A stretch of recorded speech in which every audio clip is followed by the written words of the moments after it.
I want to share my heart with you tonight, if that's okay. I've known that I'm going to be speaking for a while, and I had a message, and I just felt at the last minute that the Lord didn't really want me to preach. He just wanted me to share, and I hope that's okay. So I'm not going to be preaching at you. I'm more going to be sharing with you something that the Lord has revealed to me in my own life and in my own journey. How many of you guys have ever gone through a situation in your life, a circumstance that you didn't see coming? Right? I want you to look at your neighbor real quick, and I want you to say, I didn't see it coming. Now look at your other one and say, I didn't see it coming. All right, now let's make this a little bit more fun. How many of you guys are in a circumstance right now that you didn't see coming? Right? Hey, isn't that life? Isn't life, you just don't know what's going to happen, right? So it's easy for us to say that. It's easy for us to sensationalize that. But the reality is that life is a whole bunch of series of events that we didn't see coming. And the Bible is full of a lot of stories where people didn't see it coming, right? You read story after story in the Bible, and every single one, it's like, oh, wow, they didn't see that coming, and then God comes in, and he meets them in the middle and gives them exactly what they need. And that's my prayer for tonight, is that through this message that I'm about to share with you, that wherever you are, and whatever circumstance that you're in, that you did not see coming, that God may meet you in the middle of that. Because how many of you guys know that God's plan for your life is not to hold you out waiting, right? It's not to keep you in the dark. Right? So maybe the lights are turned off in a situation in your life right now, but may this message give you hope that that's not where God intends to leave you. We're going to start in John chapter 11, and we're going to read through the entire chapter because it's so good. We've been in a series called Miracles, Signs, and Wonders, and really I'm just continuing it on with another miracle. John chapter 11, verse 1. Now a man named Lazarus was sick. He was from Bethany, the village of Mary and her sister Martha. This Mary, whose brother Lazarus now lay sick, was the same one who poured perfume on the Lord and wiped his feet with her hair. So the sister sent word to Jesus, Lord, the one you love is sick. Lazarus, he had two sisters, Martha and Mary. Jesus had a close relationship with them. And with a close relationship with the family, he was very close to them. And when Lazarus was sick, it was natural for them to bring their request to the Lord because they knew Jesus. They had known of a lot of the things that he had done before. And so they've seen all of these miracles that he's performed, and they think, I've got a brilliant idea, right? I'm going to send a message to Jesus, the one who can perform miracles, because for our brother Lazarus, it's not looking too good. It was expected that if he miraculously met the needs of all of these other people, why would he not do it for Martha, Mary, and Lazarus, people who he was close with, right? So in other words, what they were communicating was, Lord, I want you to come and to heal our brother. They sent word to Jesus, please come and heal our brother. What I want to do tonight is I want to give you three questions that we can ask whenever you're going through uncertain times. And the first one is this: what am I asking God for? What am I asking God for? I think a lot of times we can be afraid to bring our requests to God because we aren't sure how he might receive it. We might think that some of y'all might need a big answered prayer tonight. You might think that this prayer request is a little bit too big to bring to God. I feel a little bit bad that I'm going to be asking God for this. Should I really be asking God for money? Does God really want to give me provision? Do I really want to be asking God for a new car? I know that I don't maybe need a car, but I need a car, but sometimes we're afraid to ask God for specific prayers. And I think that God is not bothered by our big prayers. God is not bothered by your big prayers. God is bothered by our small faith. And so if you're afraid to ask God for big things, God's not bothered by your big requests. He's done things greater than anything that you're probably asking him. Raising somebody from the dead is a lot bigger than providing you with a car or financial provision. God is not afraid of your big request. What are you asking God for? Do you know? Do you know? Write it out. What are you asking God for? What am I asking God for? Mary and Martha knew what they were asking for. They were asking God, come and heal my brother. In uncertain seasons, it's really easy to allow ourselves to forget what we're really even after. You guys know what I mean?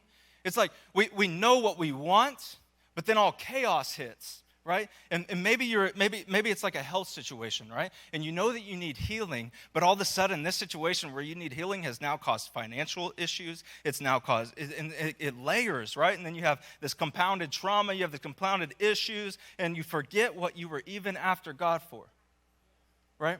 I remember I was in a basketball tournament in 2006. I used to play on a traveling team. We were in Tulsa, Oklahoma, at a maybe tournament. And we were in a championship, and it was halftime. It was a close game, and we checked into the game after halftime. I think we were down by 4 points, and I was pumped up. I was ready to go, and I wanted to win this game so bad. So the whistle blows. They throw in the ball, and I stole the ball at the very first thing. And you guys are like, "Oh, that's awesome!" Yeah, but just wait. I steal the ball, and I ran to the opposite goal, and I shot a layup in our own team's goal.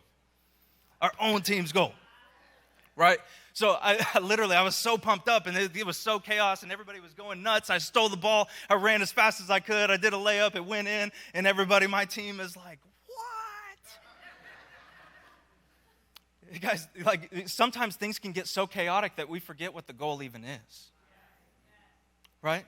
And we're going to see later on in this story that Mary and Martha lost their minds, and the reason why they lost their minds is because they forgot what they were even asking for.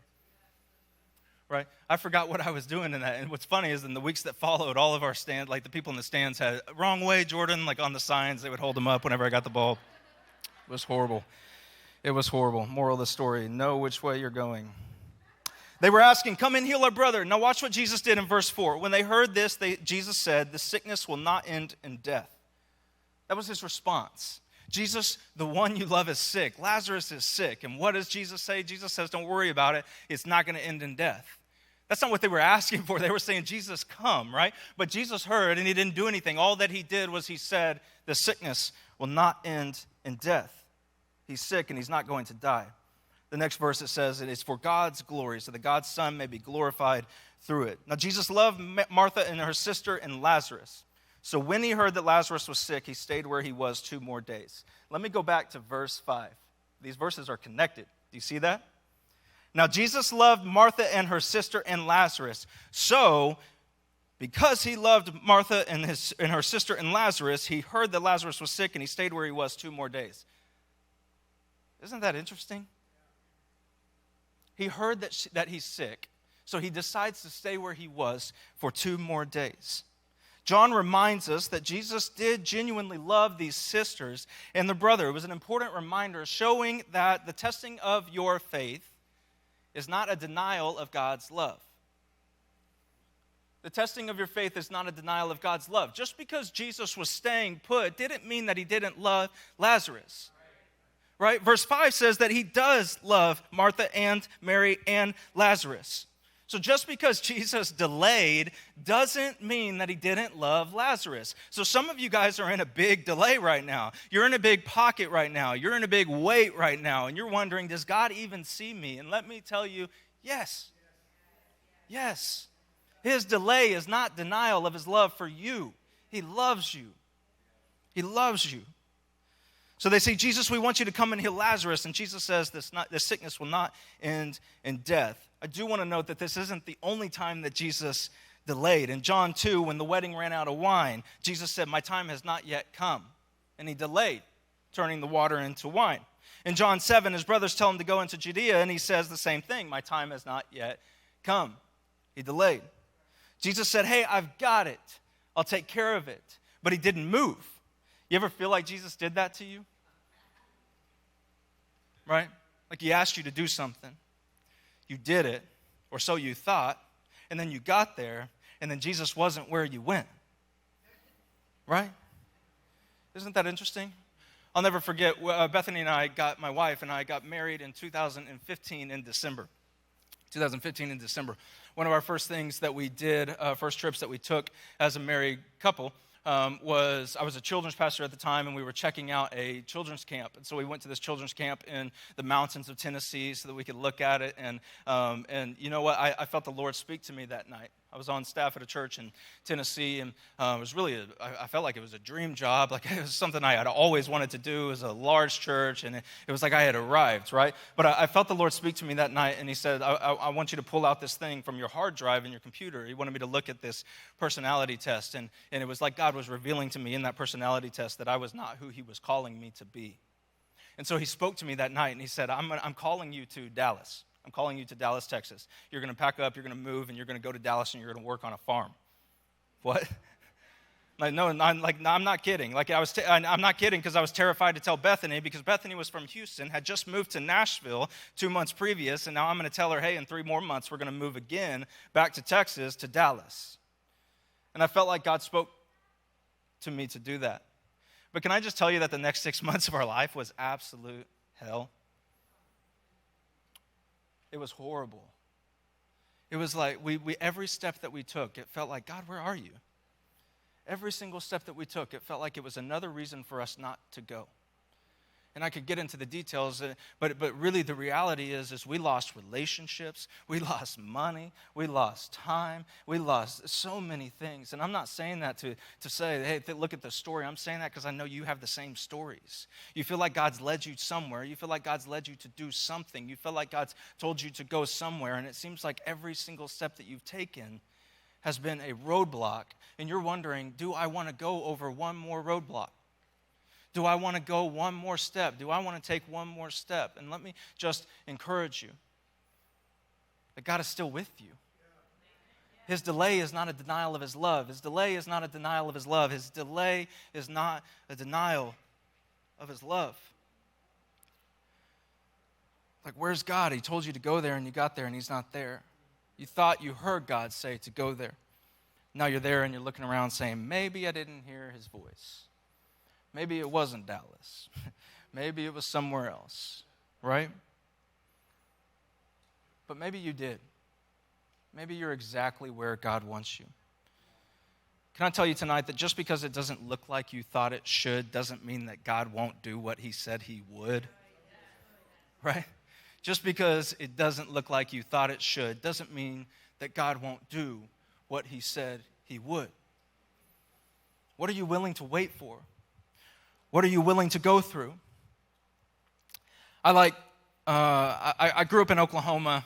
I know you can't tell. I'm proud of the fact that you can't tell that I grew up in Oklahoma. You might be able to hear it in my voice a little bit at different times. But I grew up in Oklahoma, and I grew up on the lake. And we used to go to the lake every summer, and we would, what else is there to do in Oklahoma? You go to the lake, you go swimming, you go fishing, you go hunting, and you do all those things, right? But I grew up, and I grew up wakeboarding and snowboarding and going to Colorado and snowboarding. And I'll never forget one time that I went snowboarding in Breckenridge, Colorado. How many of you guys have ever been to Summit County, Colorado?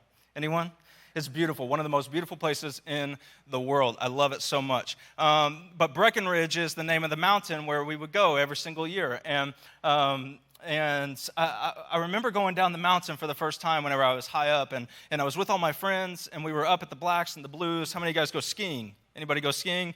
Yeah, there's a few spots in New York where you can go skiing. So there's black and there's blue. Right? There's black mountains and there's blue mountains, and there's green mountains. Green is easy, blue is medium, and black is hard, right? And so you have the choice every single time that you go. You can go to the top. If you go too high to the top, it's only blacks. So you go down to the black, but then you can go blue or black, and then blue or green until you're back at the bottom. So I'm with all my friends, and I'm like, oh, this is my time to shine, right? This is my time to shine. And so I'm looking, and I'm thinking, oh, we got to go down the black. And they're like, no, let's go down the blue. Let's go down the blue. And I'm like, nah, let's go down the black. Let's go down the black. I got this, right? So we take the black, and in the black, you might suspect there's some ledges, right? Or there's some cliffs, or there's some jumps that you're going to have to take in order to get down to the bottom of the mountain. So we're going, and they're all taking their time, and I'm like, yeah, I'm going to show off, right? So I zip down the mountain, I hit a burr, and I go flying in the air, and all of a sudden, my board is in the air, and my head is down here, and I'm literally like going like this, and crash, right? But here's the thing, is every single time that you go against that black mountain or that blue mountain, you have a choice. Are you going to go wild, or are you going to go mild? And if you go black, you're going wild. And if you go blue, you're going mild. But here's the thing about our Christian faith, is I believe that God is asking us every single day, do you want mild or do you want wild? Do you want mild or do you want wild? And can I just tell you that if you're going to follow Jesus, it's going to get wild, and it's going to be the black every single time. It's not easy. And it's not supposed to be, because it's in the difficult situations that God says, you are my jar of clay, and because you are my jar of clay, I'm going to deposit my glory into you in this difficult situation, and I'm going to get the glory out of it. And I believe that God is asking you, I believe that he's asking me every single day, do you want mild or do you want wild? Because if you're going to follow me, it's going to be wild and it's going to be unpredictable. The size of the vision that God is going to give you, the size of the fulfillment of the vision that God is going to give you is directly in proportion to the pain that you and I are willing to endure when we're following Christ. So I want to ask you, the second question is, what am I willing to go through? The first one is, what am I asking God for? The second one is, what am I willing to go through? Am I willing to be wild, or am I just looking for a mild life? Am I just looking for the easy? I know you're not looking to do what I was doing upside down, but are you looking for wild, or are you looking for mild? Do you need the answer right away, or are you willing to wait a little bit if God's going to get more glory out of it? There are too many Christians today saying, God, I want to follow you, but I want it easy. I don't want to take up my cross. And there's a big difference. There's a big difference. God hasn't called us to an easy life. He's called us to take up our cross every single day in solidarity with him. Verse 7, and then he said to his disciples, let us go back to Judea. But Rabbi, they said, a short while ago the Jews were trying to stone you, and yet you are going back?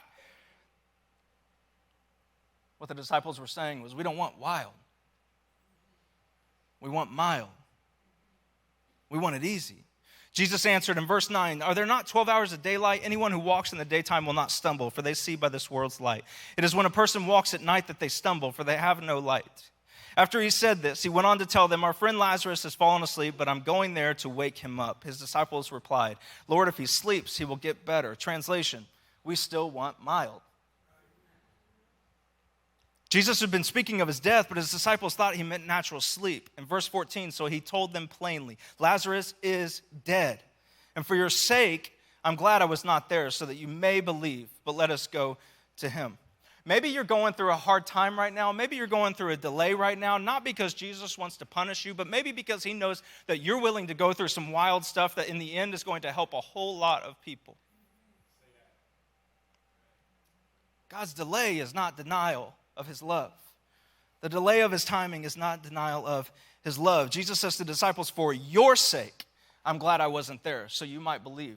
Look at how many people are weaved into this story. It was Martha and Mary that sent word to Jesus, but now Jesus is using this whole situation to minister to the disciples. So it's the delay of Mary and Martha. So let me tell you this, that something you might be going through right now is blessing people that you don't even know. Blessing people that you can't even see. But because you are going to remain faithful to God in the middle of your trial, he will bless a whole lot of people.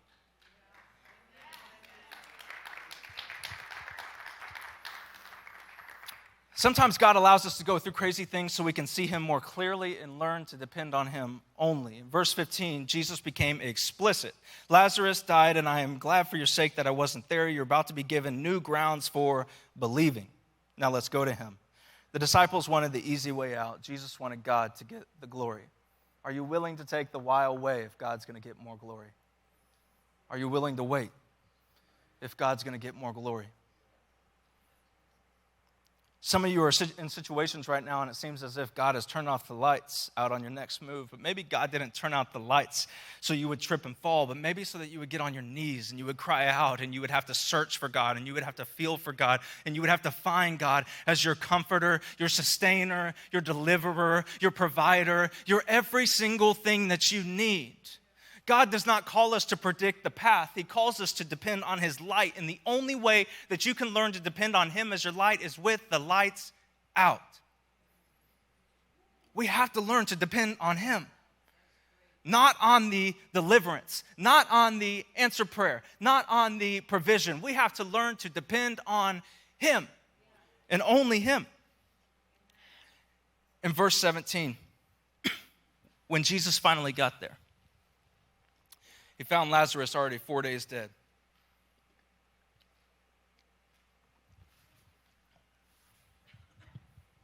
Bethany was near Jerusalem, only a couple miles away, and many of the Jews were visiting Martha and Mary, sympathizing with them over their brother.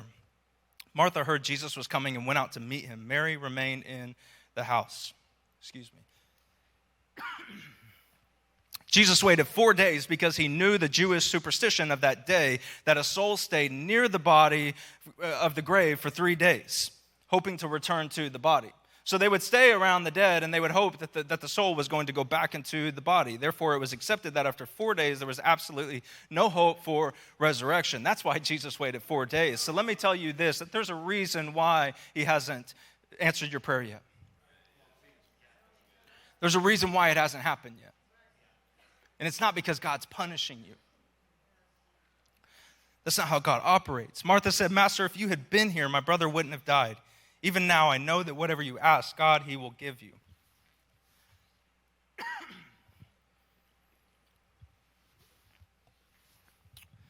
In verse 23, Jesus said, your brother will be raised up. Martha replied, I know that he will be raised up in the resurrection at the end of time.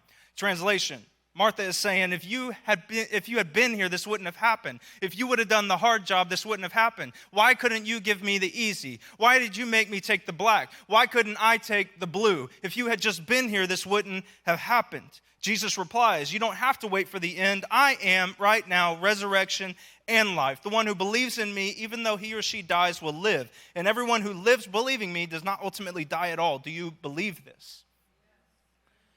Which leads to the final question, what are you willing to believe? What am I asking for? What am I willing to go through? And what am I willing to believe? Even now, what are you willing to believe? Even now, even when you didn't see it coming, what are you willing to believe? The reason God made them take the hard way is to reveal who he is. We will always idolize the easy road until we understand who God is. And whenever we understand who God is, we will understand that he's bigger than any single thing that we face. He's taller than any mountain we're going to climb. He's more powerful than any sickness you might be facing right now. And whenever we know him as our God, our guide, our comforter, our sustainer, our beginning and the end and everything in between, then we will ultimately believe him in every single delay of our lives. Even when you didn't see it coming, God is still good and he's still true and he's too good to not believe. He's too good to not believe. He's there with you in the middle. He's with you right now, and whatever it is, he's too good to not believe. When we're faced between the choice between the easy and the hard way out, we need to stop asking, God, would you answer my prayer, and just start praying. God, would you let me see you? God, can I just see you? God, I don't need the provision. I don't need the answer prayer as much as I just need you. God, if you're going to get glory out of this by the delay, if there's going to be a delay here so that more people can gather around and more people can see the miracle that's going to happen, God, I believe that the miracle is coming. But God, in the meantime, would you just reveal yourself to me? God, can I just see you? God, it's not so much about the answer prayer. It's just, can I see you? God, will you reveal yourself to me? Shadrach, Meshach, and Abednego never saw Jesus until they got in the fire. In the fire. Some of you might be saying, God, I don't want to take the hard road, and I don't want to do this the hard way. Please take this cup from me. And God is saying, but no. But if you keep this cup, you'll find a greater intimacy with me and a greater dependency on me. What are you willing to go through? Verse 25, yes, Master, all along I believed that you are the Messiah, the Son of God who comes into the world. After saying this, she went to her sister Mary and whispered in her ear, the teacher is here and he's asking for you. Can you imagine? The teacher's here and he's asking for you. She's probably ticked, right? Why? Because if he had been here, this wouldn't have happened. The moment she heard that, she jumped up and ran out to him. Jesus had not yet entered the town, but was still at the place where Martha had met him. When her sympathizing Jewish friends saw Mary run off, they followed her, thinking she was on her way to the tomb to weep there. Mary came to where Jesus was waiting and fell at his feet, saying, Master, if only you had been here, my brother would not have died. When Jesus saw her sobbing and the Jews with her sobbing, a deep anger welled up within him, and he said, where did you put him? Master, come and see, they said. Now Jesus wept. Jesus said, Jews said, look how deeply he loved him. Others among them said, well, if he loved him so much, why didn't he do something to keep him from dying? After all, he opened the eyes of a blind man. Then Jesus, the anger again welling up within him, arrived at the tomb. It was a simple cave in the hillside with a slab of stone laid against it. Jesus said, remove the stone. So I want to recap this for you. So Jesus shows up to the village where Mary and Martha are. Mary comes out to see Jesus, and it doesn't go all that well, right? And so then she goes in to get her sister. Then they come out, and then they find Jesus, and it's this whole dramatic scene that's coming up, and really it's just an accusation of Jesus is not really who he says he is. Otherwise, he would have been able to do this. Otherwise, he would have been here. Otherwise, he would have been healing. Otherwise, he would have kept Lazarus from dying. If he really was who he said he was. But what I really want you to see right here is that in their greatest moment of pain that they ever experienced, Jesus does not show up and say, oh, I'm so sorry that you're going through this. I'm so sorry, Mary. I'm so sorry, Martha. You know why? Because Jesus knew the end goal. He knew what was going to happen. He knew the glory that God was going to get out of this situation. He knew that Mary and Martha were going to be taken care of. It wasn't that he wasn't worried about Mary and Martha. It was that he knew that there was a whole lot of glory that was about to come up from heaven. It was about to happen. Lazarus was going to be raised from the dead, and all of these people that were around were now going to believe. Just because you don't feel God in your season right now doesn't mean that he doesn't care about you. It doesn't mean that he doesn't see you. It doesn't mean that he doesn't know the very intricacies of what you're going through. It means that there's a greater plan, and it means that all of these situations that don't feel good, he's working them together for your good and people around you that you don't even know yet. So in their greatest moment of pain, he doesn't show up and sympathize with them. He actually shows up and he says, remove the stone. He asks them to take a step of faith. He asked them to take a step of faith. So he shows up in this moment, in this tense moment, this dramatic, sensationalized moment. And what does he do? He asks them to do the impossible. He asks them to roll the stone away. What, Jesus? Really? After 4 days?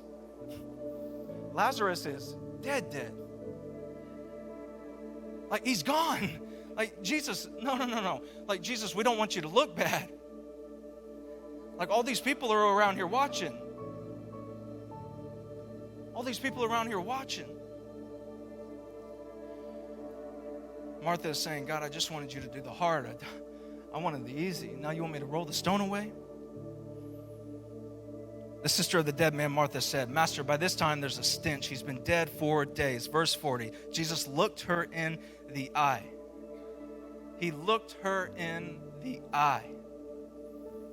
And he said, didn't I tell you?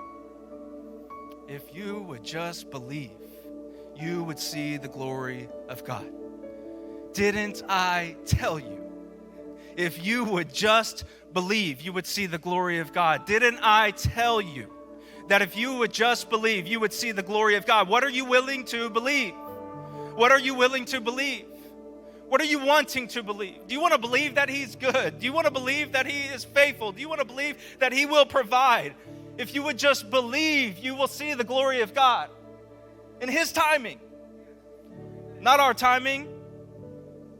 1 day would have made sense. 2 days would have been okay. 3 days would have been last resort. 4 days made no sense. God's timing makes no sense.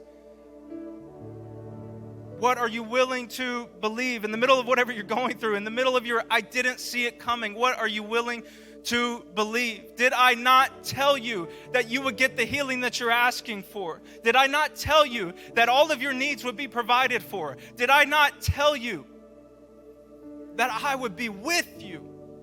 Did I not tell you?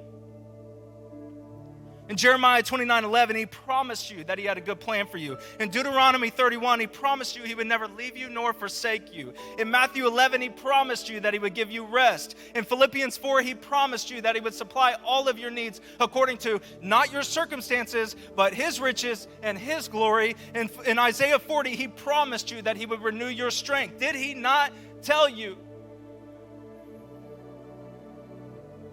I got to be honest with you. I've had a lot of circumstances in my life that I didn't see coming. We've been through that, right? As all of you have. But I've found in myself this rest in just trusting in Jesus. And trusting that everything's going to work out according to his plan. But I haven't always had that. And there are days whenever I question that. There are moments whenever I question that. But I want to ask you tonight, what are you willing to believe? In the middle of the circumstance that you didn't see coming, in the middle of the situation that you don't want to walk through, in the middle of the tomorrow that you don't even want to wake up to for some of you, are you willing to believe that God has good plans for you? got to keep the faith. You've got to keep the faith. When you didn't see it coming, keep the faith. When you lose your job, keep the faith. When you get a bad health report, keep the faith. When the prodigal doesn't call home again another day, keep the faith.